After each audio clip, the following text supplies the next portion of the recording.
lại những lời nói đã từng làm tổn thương nhau.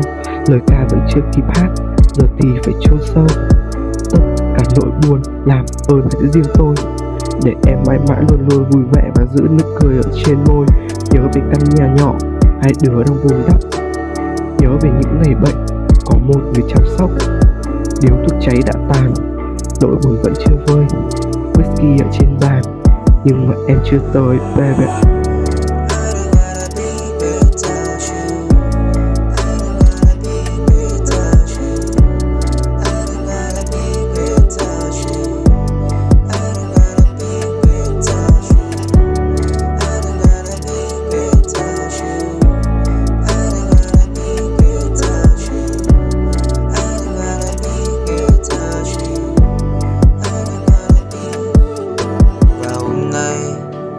Anh biết anh và em đã không còn bên nhau.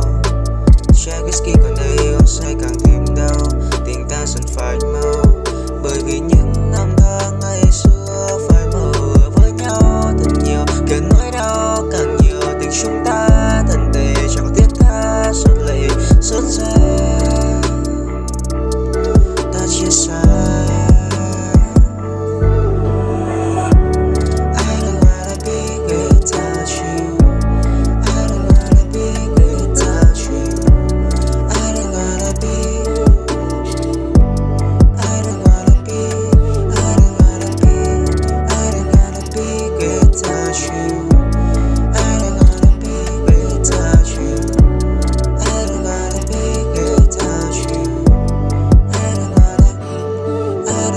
Làm quen với cuộc sống thường nhật, không còn em ở bên. Làm quen với chuyến đi một mình, không còn ai ngồi sau. Làm quen với những bản tình ca, không còn ai hát cùng.